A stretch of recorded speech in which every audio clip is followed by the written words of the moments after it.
Ortiz, economista. Qué gusto enorme. ¿Cómo le va? Buen día. ¿Cómo está, Alberto? Buenos días. Saludos cordiales a usted, a la gente que escucha el programa. Aquí estoy acompañado de Jaime Velázquez Egue y de Eduardo Mendoza Paladines, que hoy está vía remota. Oiga, en tiempos pretérritos, como diría alguien, ¿no? Hubiera una alegría tremenda porque arrancamos la semana, y nos encanta revisar los índices económicos. Veíamos la trepada, ya está en el umbral de los 120 el barril del petróleo, pero obviamente decimos en tiempos pasados porque ahora tenemos que tener la referencia también del lado negativo que tiene esto para la economía del país. ¿Cómo la podría describir usted? Bueno, no hay mucho lado negativo con el precio del petróleo para Ecuador. Somos exportadores netos de petróleo. Exportamos al año 130 millones de barriles, importamos quizás unos 50 o 60 millones de barriles. Por lo tanto, siempre el saldo es favorable en esa balanza comercial. Siempre ese saldo permite cubrir el tema de los subsidios que todavía tenemos en el caso de diésel y la gasolina extra, y entonces el saldo es favorable, y ahora si uno compara con el pasado, este saldo es favorable porque también hemos logrado como país incrementar el precio del diésel, que ya no está a 0,98, ahora está a 1 algo, a 1,90, y igual se ha aumentado el precio de la gasolina extra, que hace 5 años quizás era 1,47, ahora está arriba de 2,40, ¿no? Por lo tanto, el tema de petróleo, el resultado es positivo para las cuentas fiscales. A nosotros el bolsillo nos pega porque igual se está con precios más altos en el caso de la gasolina súper, para los que ponen súper, y la amenaza es que el gobierno no pueda soportar ese nivel de subsidio por mucho tiempo y tenga que en algún momento volver a incrementarlo, quizás a la vuelta de unos cuantos meses, si la crisis está mundial y sobre todo la guerra continúa, que esa es la parte complicada en la parte económica, ¿no? La Claro. guerra y los impactos de la guerra. Y antes de ir con Eduardo, consultarle en la misma línea. ¿Y qué tan sostenido en el tiempo? En el tramo de lo que queda, que es la mitad todavía del 2022, ¿qué tanto podría, pues, tomando en consideración el conflicto en Europa del Este, darle sostenibilidad a la economía ecuatoriana esta variable? Me refiero al tema al parecer va a estar sostenido el incremento del precio del petróleo, ¿no? Sí, hasta el mes de mayo, ¿no? Es decir, hasta hace escasos 6 días, hasta el 31 de mayo, el precio del crudo en promedio para Ecuador estaba en $91, ¿no? De enero a mayo. Eso le daba en las cuentas fiscales, están publicadas las cifras, le dan más de 1.100 millones de dólares en exceso frente a lo que se generaba un año atrás. Eso es harta plata. Eso le permite al Estado no tener que ir a buscar financiamiento por esa cantidad, porque el déficit fiscal que tenían esperado que sea cerca de 3.800 millones de dólares se va a ver disminuido en más de 1.100 millones de dólares por el petróleo. Quiere decir entonces que el gobierno no tendrá que ir a buscar financiamiento a nivel internacional o local, y entonces puede el gobierno también decir: yo de esa plata que me da el petróleo, que al final del año serán 1.500 o quién sabe si hasta 2.000 millones de dólares, de esa plata quiero destinar una cantidad porcentual, digamos 20, 30 o 40%, que no lo han dicho, lo puedo destinar a atender ciertas obras o gastos atrasados, que es donde en verdad tenemos la dificultad. La gente no entiende cómo, teniendo tanta plata del petróleo, todavía ni siquiera hemos podido completar a ejecutar la presupuestación para la inversión pública. Qué cosas, ¿no? 9:40, a ver, ¿qué? Se nos fue el abogado Mendoza, ¿se nos fue? ¿Está ahí? Ahí está. Sí está, ahí está. Está A sin ver, micrófono el abogado. abogado. Ahí está. Perdón, mi hermano, que estaba todavía, como te dije, Fierto, un poco complicado, pero con la garganta, pero ya estamos. Fausto, escuchándolo a Alberto Quintana y con el precio del petróleo, efectivamente, con lo que has dicho, deberíamos tener una situación económica. Lo escuché el presidente hace unos 15 días decir que estaba bien y que incluso no puede haber una situación macro bien, buena, micro si la macro está buena. ¿Cómo le explicamos a la gente esto? ¿Cómo le hacemos que la gente comprenda, porque esto me lo dijo el presidente, me dijo, no puede haber una situación micro mala si la macro está buena. Puede pasar esto de verdad, es real. A ver, Dora, buenos días. Buenos días, querido. A ver, el asunto es complicado porque la gente puede confundir, ¿no? Piensa que como hay 1.100 millones de dólares más en precio de petróleo, hay 1.300 millones más de recaudación en los primeros 5 meses del año con relación a los 5 meses del año anterior. Es decir, hay 2.400 millones de dólares adicionales en recaudación y en petróleo de lo que se recaudaba el año atrás. Entonces te dice, con esa cantidad de plata la economía debería estar bollante y la plata estar por todos lados. Pero la gente no termina de entender de que había un déficit fiscal presupuestado para este año de 4.000 millones de dólares, para poner un número redondo. Estos recursos lo que están haciendo es recién nivelando ese déficit fiscal para que no sea 4.000, que sea solamente 2.000 al final de este año. Y entonces no está esta plata generando más gasto arriba de que estaba presupuestado. Y la manera de verlo más fácil es, el gobierno tenía una presupuestación para su plan anual de inversión bastante pobre, que era 1.850 millones de dólares, muy pobre, frente a lo que se podía hacer en el pasado. Pero era de acuerdo a lo que el gobierno podía hacer el gasto en base a las condiciones que había presupuestado.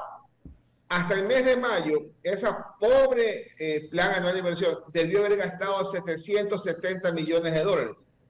Lo malo está en que ni siquiera se ha gastado eso. Recién estás en 250 millones de dólares en los 5 primeros meses del año. Estás ejecutando muy poco, muy por debajo de lo que podría por el déficit al que tú te refieres. Por el déficit al que tú te refieres, o porque la plata está solamente para ponerla en el déficit. Porque no había la previsión de que estimabas de que sí iba a estar el precio del petróleo alto. Uno lo escuchaba al viceministro Bernardo Orellana cuando los periodistas le decían, oye, el precio del petróleo está a 100, hagan algo y gasten. Y eso se lo decían en febrero de marzo. Y el viceministro decía, oiga, si el precio del petróleo tiene recién un día, una semana, ¿cómo quieres que gaste algo que no sé cómo va a estar? Ya hoy día tienes 5 meses del año, casi medio año, el precio del petróleo de $91, es decir, el precio presupuestado era 30. O sea, ya tienes posibilidad de decir, en estos 5 primeros meses, yo una parte de ese excedente lo puedo gastar.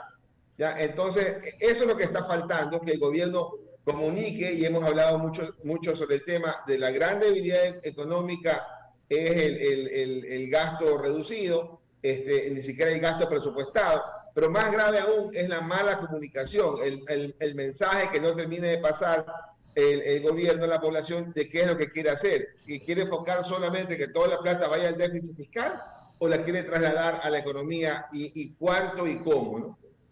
En todo caso, esto es lo que generaría, Fausto, si tú haces gestión para que pueda esto, para hacer obra, lo que va a ayudarte es en que se genere trabajo y la plata, pero hay deudas anteriores, hay deudas viejas, hemos hablado de esto con Alberto Dají, contigo, que no se han honrado. Pagar estas no sería también oportuno porque genera también bienestar y además que fueron contraídas por el Estado. Pero hay deudas anteriores que se están pagando de acuerdo a un cronograma. Seguramente el Seguro Social ha logrado, con el apoyo del Fondo Monetario Internacional, que el Ministerio de Finanzas ya le reconozca que tiene un valor pendiente de pago que está en negociación, que está un contingente ahí de más de 4.000 millones de dólares, que hay unas deudas por pagar por el 40% que se ha atrasado de más de 1.300 millones, y eso es importante, que ya estén reconocidas ahí, le da posibilidad al Seguro Social de decir, ya tengo esa cuenta por cobrar, puedo trabajar con más tranquilidad, corrigiendo y dando las facturas que necesitan justificar para que ese contingente pase a hacer un pago real.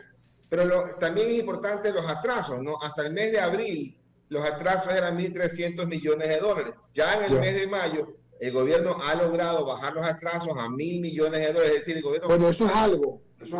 Intenta hacer algo, le falta un poco más fuerza, más intensidad en aquello. Tiene que bajar el atraso con la seguridad social, tiene que bajar el atraso con los municipios, tiene que bajar los atrasos con la obra pública. Entonces, ya eso de ahí el gobierno debería empezar a hacerlo mucho más fuerte la dinámica, pero adicionalmente debería comunicarlo, porque si yo sé que voy a recibir esa factura que tengo atrasada de hace 6 meses y me la va a pagar en este mes, y logro creer que me va a pagar porque me está enseñando el billete que tiene el gobierno para pagarme, entonces yo ya sobre esa expectativa, yo ya puedo empezar a trabajar mucho más rápido y que la economía se dinamice. Es interesante lo que estás diciendo porque, primero dando una buena noticia, falta, porque uno quiere que le paguen todo, pero es verdad, y lo del Seguro Social también es una buena noticia, Fausto Ortiz. En esa misma línea, y preguntándote, la gente se queja mucho con el tema de la gasolina, Fausto. Se queja, tú lo decías hace un rato, y se queja con razón, porque además todos los precios están altos. Tuvimos un panel contigo, con José Javier Orellana, con nuestro amigo Eduardo Salgado, y hablábamos de que la inflación era, y me parece Esteban Ortiz en los Estados Unidos, hablamos de otra cosa, que la inflación es un azote para el ahorro, porque es lo que tú te guardas y los precios están muy altos. Entonces, ¿cuál es el camino para que la gente pueda, Fausto, aprovechar, o el Estado haga que la gente, porque ya finalmente ya están pagándole, pero la gente de a pie, que pueda ser beneficiaria de esta alta precio de petróleo, estos altos precios de petróleo y de la recaudación alta? ¿Cómo se puede hacer para que la gente perciba ese bienestar? ¿Qué crees? Sí, el gobierno, la tarea que viene con el tema de inflación es complicada, porque si bien es cierto, la inflación acumulada puede estar quizás por debajo del 2%. La inflación anual andaba por 2 puntos algo, seguramente hoy día o mañana publicará la inflación ya el mes de mayo. Pero lo importante acá es la inflación que podamos proyectar. La inflación que se debería esperar para fines del año 2022 debería estar arriba del 5%, 5.2, 5.5, 5.7, por ahí debe andar en el barrio del 5%, que es una cifra alta después de que hemos tenido en los últimos 4 años, 3 años con inflación negativa. Por entonces vamos a tener una cifra alta y el gobierno debería ser suficientemente capaz de pasar el mensaje de que existe un problema en el mundo, que el año pasado hubo inflación del 5% en Estados Unidos, que este año hay inflación del 7-8% en Estados Unidos y a nivel global, consecuencia de la guerra y temas logísticos, que no es un tema de que la inflación es gracias a que el gobierno subió 5% el salario básico de 400 a 425, por ahí no va la cosa. Hay otros elementos distintos, entonces la gente tiene que irse preparando. Ojalá el gobierno logre dar facilidades pagando al día, incentivando actividad económica para que la gente pueda volverse a contratar, porque la mejor solución para el tema de la inflación es que la gente tenga plata, porque si no se te está complicando un tema, porque la gente, si se le suben los precios es por otras causas diferentes a un mal manejo económico, al menos que tengan la plata con salario para poder, o con ingresos para poder enfrentarlo, porque es muy difícil aquel desempleado, aquel subempleado, que tenga que enfrentarlo de una manera más dura, ¿no? Jaime Velázquez, por favor, sigue en el diálogo desde la cabina. Gracias, Eduardo. Gracias, Eduardo. Fausto, bienvenido. Un abrazo a la distancia. A ver, ¿toda la situación política está afectando claramente a la inversión extranjera o no? Sí, Jaime, buenos días. El año pasado hubiéramos esperado que en el arranque del gobierno nuevo de un presidente de derecho, un presidente banquero, la inversión extranjera hubiera despuntado. Y más bien el año pasado, 2021, la inversión extranjera fue de las más bajas en los últimos tiempos, no llegó ni siquiera a $700 millones, y el segundo semestre fue particularmente bajo. Entonces, la que nos salvó la campana en temas de ingresos del exterior fue las remesas de los migrantes, ¿no? Que tuvo un gran brinco, una cifra récord en dólares y una cifra en alza en el tema frente al Producto Interno Bruto, pero no así la inversión extranjera directa. Y hubiéramos esperado que sea mucho más activa, que sea mucho más fuerte, que digan, hay un gobierno nuevo, yo voy a apostarle mis recursos a traer la plata del país a la producción. Es cierto que no es tan rápida la respuesta, entro en mayo y en junio ya está la plata aquí. Ya ha pasado algún tiempo, las cifras de inversión extranjera para este año ojalá vayan a superar el promedio, que el promedio es aquí, el país es 0.7 del PIB, que sería cercano a 800 millones de dólares en el año. Y hay que también tratar de, y eso le decía yo en un momento en una reunión al ministro Julio José Prado, que cuidado, es un descontento enorme en la población, porque el gobierno dice, estamos esperando inversión de 30 mil millones de dólares, inversión de 35 mil millones de dólares en los siguientes 4 años, y la gente cree que esos 35 mil millones debe dividirlo para 4 y entonces esperar que sean casi 9 mil millones por año. Esa inversión es una parte de inversión extranjera, por otra parte es reinversión de utilidades, financiamiento local, identificación de socios para poner ahí la plata, pero no necesariamente es la misma inversión extranjera directa, que ojalá este año podamos verla arriba de los 800 millones de dólares. Y justamente hacia allá iba mi segunda pregunta, porque el ministro Prado dijo en estos micrófonos que ya se han firmado una serie de convenios o de inversiones que bordeaban, si no estoy mal, en 5 mil millones.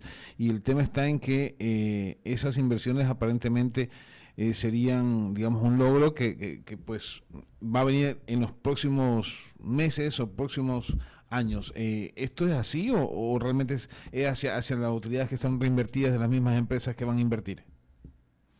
Buena parte serán de las utilidades de las mismas empresas, buena parte será de financiamiento de la banca local, buena parte será de lo que se alcanza a recoger domésticamente.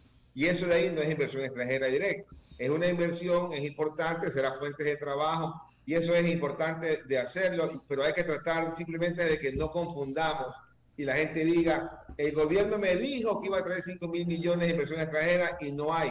El gobierno está diciendo que va a haber una reinversión importante, que va a haber una inversión local, no necesariamente inversión extranjera directa. Y pongo el ejemplo, hubo una concesión importante hace unos 8 años, decía, vamos a traer 700 millones de dólares al país. Y cuando uno miraba la forma de cómo se distribuía, eran 20 millones de dólares de inversión extranjera, el resto era plata que se le cobraban localmente y que se les invertía, y el resto era financiamiento. Por lo tanto, la inversión extranjera era una pequeña parte de ese gran total. Entonces, acá es importante que haya la inversión, pero también comunicarla adecuadamente para que no tengamos esos desencantos de que recién la inversión extranjera va a estar, ojalá, en 800 millones y no en los 5 mil que pensábamos que iba a poder llegar. ¿El riesgo país se estima que va a subir o no, Fausto? El riesgo país debería bajar, ¿no?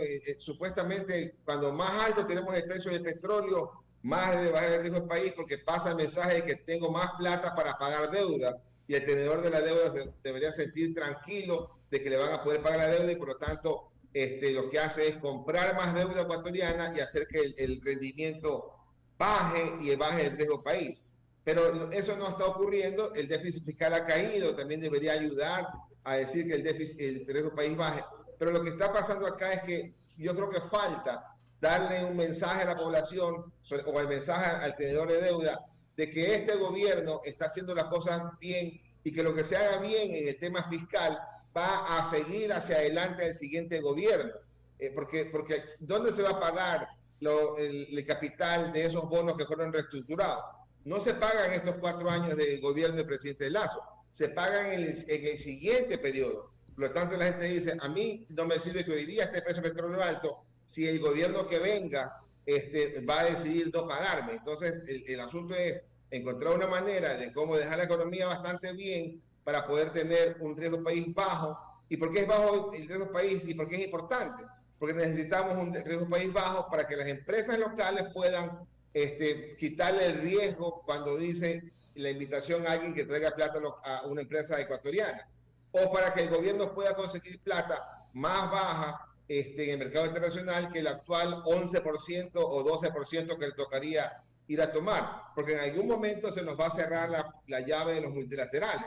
Ya el Fondo Monetario, que decirle muchas gracias, nos ha dado muchísimo, nos ha dado casi 8 mil millones de dólares en estos últimos 3 años o 4 años, y es una cantidad enorme. Es el acreedor individual más importante a nivel internacional, está peleándola con el Seguro Social, en la inversión de bonos de Seguro Social es menor que lo que le debemos al Fondo Monetario, y entonces pedir al Fondo Monetario está bien, pero sabemos que el Fondo te dice, te doy mientras estés ordenado, y estar ordenado significa acortar el gasto, y yo creo que hay que liberarnos un poquito de aquella cuerda y amarre.